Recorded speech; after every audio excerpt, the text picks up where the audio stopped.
Mientras la Santísima Virgen oraba interiormente llena de un ardiente deseo de ver a Jesús, un ángel vino a decirle que fuera a la pequeña puerta de Nicodemo, porque nuestro Señor estaba cerca.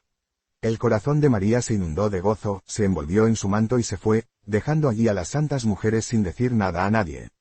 La vi encaminarse deprisa hacia la pequeña puerta de la ciudad por donde había entrado con sus compañeras al volver del sepulcro. La Virgen caminaba con pasos apresurados cuando la vi detenerse de repente en un sitio solitario. Miró a lo alto de la muralla de la ciudad y el alma de nuestro Señor, resplandeciente, bajó hasta su madre acompañada de una multitud de almas y patriarcas. Jesús, volviéndose hacia ellos y señalando a la Virgen, dijo, «He aquí a María, he aquí a mi madre», pareció darle un beso y luego desapareció. La Santa Virgen cayó de rodillas y besó el lugar donde así había aparecido. Debían de ser las 9 de la noche. Sus rodillas y sus pies quedaron marcados sobre la piedra. La visión que había tenido la había llenado de un gozo indecible, y regresó confortada junto a las santas mujeres, a quienes halló ocupadas en preparar ungüentos y perfumes. No les dijo lo que había visto, pero sus fuerzas se habían renovado, consoló a las demás y las fortaleció en su fe. La Santa Virgen se unió a la preparación de los bálsamos que las santas mujeres habían empezado a elaborar en su ausencia. La intención de ellas era ir al sepulcro antes del amanecer del siguiente día, y verter esos perfumes sobre el cuerpo de nuestro Señor. José de Arimatea Milagros liberado. Poco después de la vuelta de la Santísima Virgen junto a las santas mujeres, vi a José de Arimatea rezando en prisión. De pronto, su celda se llenó de luz y oí una voz que lo llamaba por su nombre. El tejado se levantó dejando una abertura, y vi allí una forma luminosa que le echaba una sábana que me recordó mucho la que había servido para amortajar a Jesús. José la cogió con ambas manos y se dejó alzar hasta la abertura, que se cerró detrás de él. Cuando llegó a lo alto de la torre, la aparición desapareció. José siguió la muralla hasta cerca del cenáculo, que estaba en las inmediaciones de la muralla meridional de Sión. Entonces bajó y llamó a la puerta. Los discípulos estaban muy afligidos por la desaparición de José, y creían que habría sido muerto y arrojado a una acequia. Cuando le vieron entrar, su alegría fue inmensa. Contó lo que le había sucedido, ellos dieron gracias a Dios. Después de comer un poco de lo que los discípulos le ofrecieron, se fue de Jerusalén por la noche y se dirigió a Arimatea, su patria. Allí permaneció hasta que supo que ya no corría peligro. La noche de la resurrección. Poco después vi el sepulcro de nuestro Señor, todo estaba silencioso alrededor. 6 soldados montaban guardia de pie o sentados. Casio estaba entre ellos. Parecía hallarse en profunda meditación y como a la espera de un gran acontecimiento. Vi el sagrado cuerpo, envuelto en la mortaja y rodeado de luz, reposaba entre 2 ángeles que continuamente lo adoraban, uno a la cabeza y otro a los pies de Jesús, desde que había sido puesto en el sepulcro. Estos ángeles, por su postura y el modo de cruzar sus brazos sobre el pecho, me recordaron los querubines del Arca de la Alianza, mas no les vi las alas. Todo el Santo Sepulcro me recordaba muchas veces el Arca de la Alianza en diversas épocas de su historia. Es posible que Casio percibiera la luz y la presencia de los ángeles, pues permanecía en contemplación delante de la puerta del sepulcro como el que adora al Santísimo Sacramento.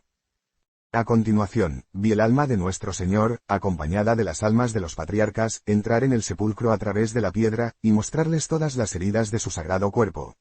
La mortaja pareció abrirse y el cuerpo apareció a sus ojos cubierto de llagas.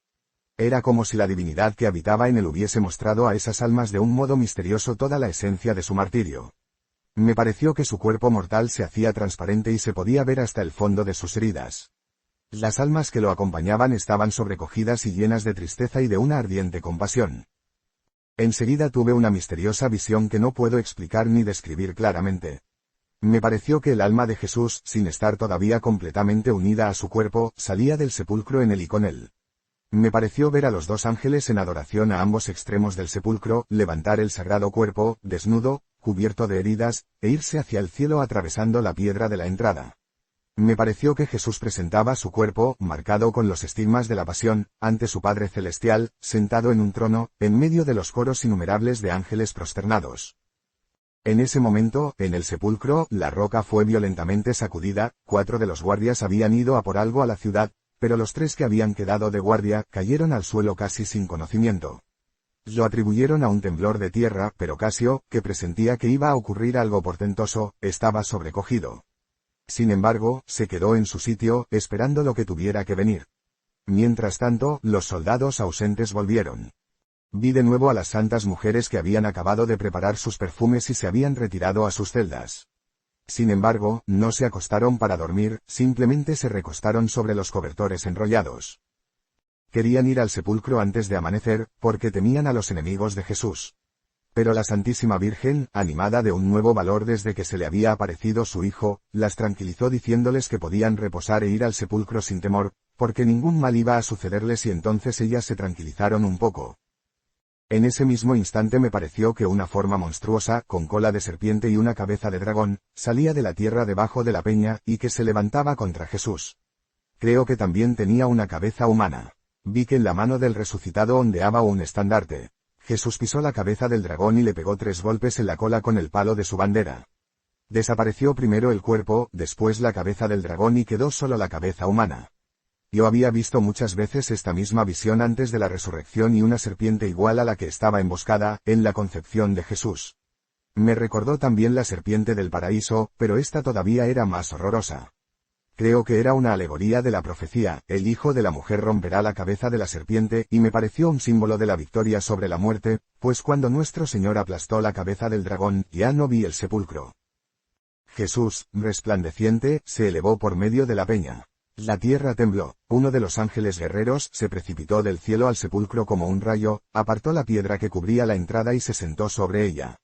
Los soldados cayeron como muertos y permanecieron tendidos en el suelo sin dar señales de vida. Casio, viendo la luz brillar en el sepulcro, se acercó, tocó los lienzos vacíos y se fue con la intención de anunciar a Pilatos lo sucedido. Sin embargo, aguardó un poco porque había sentido el terremoto y había visto al ángel apartar la piedra a un lado y el sepulcro vacío, mas no había visto a Jesús. En el mismo instante en que el ángel entraba en el sepulcro y la tierra temblaba, vi a nuestro Señor resucitado apareciéndose a su madre en el Calvario, estaba hermoso y radiante. Su vestido, que parecía una capa, flotaba tras él, y era de un blanco azulado, como el humo visto a la luz del sol. Sus heridas resplandecían, y se podía ver a través de los agujeros de las manos. Rayos luminosos salían de la punta de sus dedos. Las almas de los patriarcas se inclinaron ante la madre de Jesús. El Salvador mostró sus heridas a su madre, que se prosternó para besar sus pies, mas él la levantó y desapareció. Se veían luces de antorchas a lo lejos, cerca del sepulcro, y el horizonte se esclarecía hacia el oriente, encima de Jerusalén. Las santas mujeres en el sepulcro. Las santas mujeres estaban cerca de la pequeña puerta de Nicodemo cuando nuestro Señor resucitó, pero no vieron nada de los prodigios que habían acaecido en el sepulcro. Tampoco sabían que habían puesto allí una guardia, porque no habían ido la víspera a causa del sábado. Mientras se acercaban se preguntaban entre sí con inquietud, ¿quién nos apartará la piedra de delante de la entrada? Querían echar agua de nardo y aceite aromatizado con flores sobre el cuerpo de Jesús. Querían ofrecer a nuestro Señor lo más precioso que pudieron encontrar para honrar su sepultura. La que había llevado más cosas era Salomé, no la madre de Juan, sino una mujer rica de Jerusalén, parienta de San José. Decidieron que, cuando llegaran, dejarían sus perfumes sobre una piedra y esperarían a que alguien llegara para apartarla. Los guardias seguían tendidos en el suelo y las fuertes convulsiones que los sacudían demostraban cuán grande había sido su terror. La piedra estaba corrida hacia la derecha de la entrada, de modo que se podía penetrar en el sepulcro sin dificultad. Los lienzos que habían servido para envolver a Jesús estaban sobre el sepulcro. La gran sábana estaba en su sitio, pero sin su cuerpo. Las vendas habían quedado sobre el borde anterior del sepulcro, las telas con que María había envuelto la cabeza de su hijo estaban donde había reposado ésta. Vi a las santas mujeres acercarse al jardín, pero, cuando vieron las luces y los soldados tendidos alrededor del sepulcro, tuvieron miedo y se alejaron un poco. Pero Magdalena, sin pensar en el peligro, entró precipitadamente en el jardín y Salomé la siguió a cierta distancia. Las otras dos, menos osadas, se quedaron en la puerta. Magdalena, al acercarse a los guardias, se sintió sobrecogida y esperó a Salomé. Las dos juntas pasaron temblorosas entre los soldados caídos en el suelo, y entraron en la gruta del sepulcro. Vieron la piedra apartada de la entrada y cuando, llena de emoción, penetraron en el sepulcro, encontraron los lienzos vacíos. El sepulcro resplandecía y un ángel estaba sentado a la derecha sobre la piedra. No sé si Magdalena oyó las palabras del ángel, mas salió perturbada del jardín y corrió rápidamente a la ciudad, donde se hallaban reunidos los discípulos. No sé tampoco si el ángel habló luego a María Salomé, que se había quedado en la entrada del sepulcro, pero la vi salir también muy deprisa del jardín, detrás de Magdalena, y reunirse con las otras dos mujeres anunciándoles lo que había sucedido. Se llenaron de sobresalto y de alegría al mismo tiempo, y no se atrevieron a entrar. Casio, que había esperado un rato, pensando quizá que podía ver a Jesús, fue a contárselo todo a Pilatos. Al salir se encontró con las santas mujeres, les contó lo que había visto y las exhortó a que fueran a asegurarse por sus propios ojos. Ellas se animaron y entraron en el jardín. A la entrada del sepulcro, vieron a 2 ángeles vestidos de blanco. Las mujeres se asustaron, se cubrieron los ojos con las manos y se postraron en el suelo. Pero uno de los ángeles les dijo que no tuvieran miedo y que no buscaran allí al crucificado porque había resucitado y estaba vivo.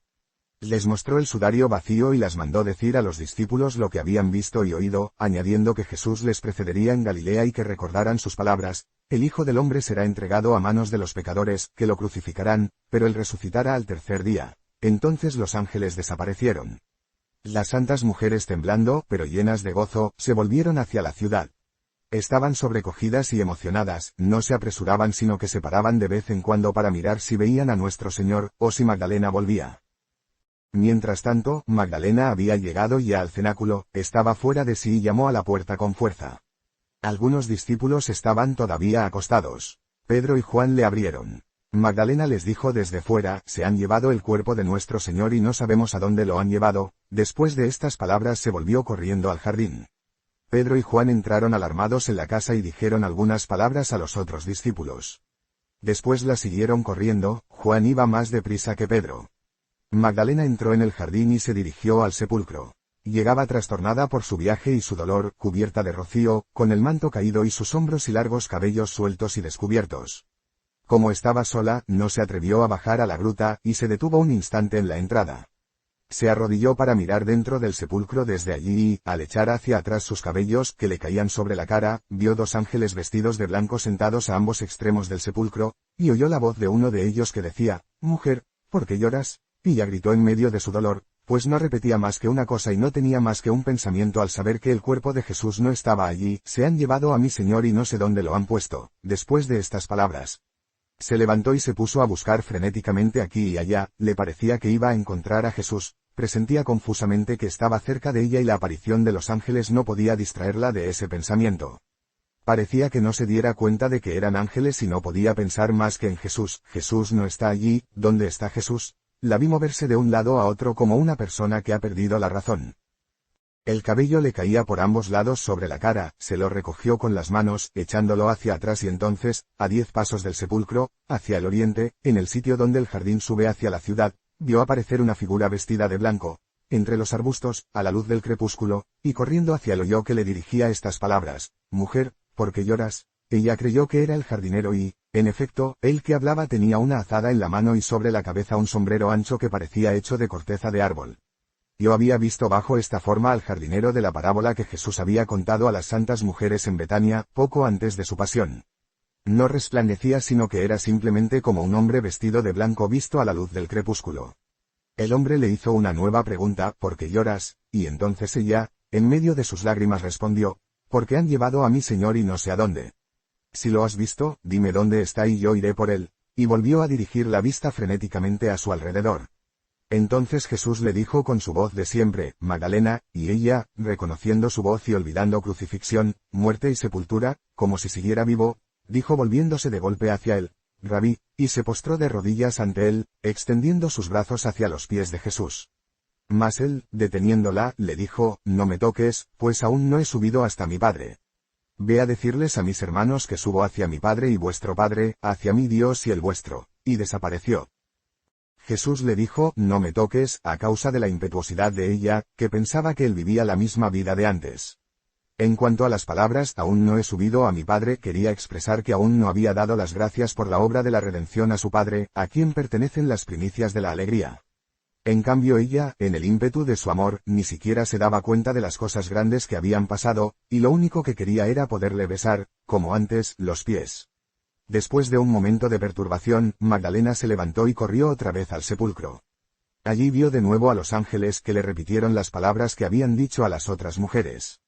Entonces, segura del milagro, se fue a buscar las santas mujeres y las encontró en el camino que conduce al Gólgota. Toda esta escena no duró más de 2 o 3 minutos. Eran las 2:30 cuando nuestro Señor se había aparecido a Magdalena, y Juan y Pedro llegaban al jardín justo cuando ella acababa de irse. Juan entró el primero, y se detuvo a la entrada del sepulcro, miró por la piedra apartada y vio el sepulcro vacío. Después llegó Pedro y entró en la gruta, donde vio los lienzos doblados. Juan le siguió e inmediatamente creyó que había resucitado, y ambos comprendieron claramente todas las palabras que les había dicho. Pedro escondió los lienzos bajo su manto y volvieron corriendo. Los dos ángeles seguían allí, pero me parece que Pedro no los vio. Juan dijo más tarde a los discípulos de Emaús que había visto desde fuera a un ángel. En ese momento, los guardias revivieron, se levantaron y recogieron sus picas y faroles. Estaban aterrorizados. Los vi correr hasta llegar a las puertas de la ciudad. Mientras tanto, Magdalena contó a las santas mujeres que había visto a nuestro Señor, y lo que los ángeles le habían dicho. Magdalena se volvió entonces a Jerusalén y las mujeres se dirigieron al jardín pensando encontrar allí a los 2 apóstoles. Cuando ya estaban cerca, Jesús se les apareció, vestido de blanco, y les dijo, «Yo os saludo». Ellas se echaron a sus pies, anonadadas. Él les dijo algunas palabras y parecía indicarles algo con la mano, luego desapareció. Entonces estas mujeres corrieron al cenáculo y contaron a los discípulos que allí habían quedado, lo que habían visto. Estos no querían creerlas ni a ellas ni a Magdalena, y calificaban todo lo que les decían de sueños de mujeres, hasta que volvieron Pedro y Juan. Al regresar, estos se habían encontrado también con Santiago el menor y Tadeo, que los habían seguido y estaban muy conmovidos, pues nuestro Señor se les había aparecido también a ellos cerca del cenáculo. Yo había visto a Jesús pasar delante de Pedro y de Juan, y me parece que Pedro lo vio, pues me pareció que sentía un súbito sobrecogimiento. No sé si Juan lo reconoció. Relato hecho por los guardias del sepulcro. Casio fue a ver a Pilatos 1 hora después de la resurrección. El gobernador romano estaba aún acostado cuando Casio entró. Este le contó con gran emoción todo lo que había visto, le habló del temblor de la peña, de la piedra apartada por un ángel y de los lienzos que se habían quedado vacíos. Añadió que Jesús era ciertamente el Mesías, el Hijo de Dios, y que había las almas que los habían habitado, para volverlos a dejar luego en la tierra, hasta que resuciten como todos nosotros el día del juicio final. Ninguno de ellos resucitó como Lázaro, que volvió verdaderamente a la vida y que murió una segunda vez. Fin de estas meditaciones de Cuaresma. El domingo siguiente, si bien recuerdo, vi a los judíos lavar y purificar el templo. Ofrecieron sacrificios expiatorios, sacaron los escombros, escondieron las señales del terremoto con tablas y alfombras y continuaron las ceremonias de la Pascua que no se había podido acabar el mismo día. Declararon que la fiesta se había interrumpido por la asistencia de los impuros al sacrificio y aplicaron, no sé cómo, a lo que había pasado, una visión de Ezequiel sobre la resurrección de los muertos. Además, amenazaron con graves castigos a los que hablaran o murmuraran, sin embargo, no calmaron más que la parte del pueblo más ignorante y más inmoral. Los mejores se convirtieron, primero en secreto, y después de Pentecostés, abiertamente. El sumo sacerdote y sus acólitos perdieron una gran parte de su osadía al ver la rápida propagación de la doctrina de Jesús. En el tiempo del diaconado de San Esteban, Ofel y la parte oriental de Sion no podían contener la comunidad cristiana, que fueron ocupando el espacio que se extiende desde la ciudad hasta Betania. Vi a Anás como poseído del demonio, él fue al final confinado y nunca volvió a ser visto públicamente. La locura de Caifás era menos evidente exteriormente, pero en cambio, tal era la violencia de la rabia secreta que lo devoraba, que acabó perturbando su razón. El jueves después de Pascua, vi a Pilatos hacer buscar inútilmente a su mujer por toda la ciudad. Estaba escondida en casa de Lázaro, en Jerusalén. No lo podían adivinar, pues ninguna mujer habitaba en aquella casa. Esteban le llevaba comida y le contaba lo que sucedía en la ciudad. Esteban era primo de San Pablo. El día después de la Pascua, Simón el Cireneo fue a ver a los apóstoles y les pidió ser instruido y bautizado por ellos. Aquí se acaba la relación de estas visiones, que abarcan desde el 18 de febrero hasta el 6 de abril de 1823.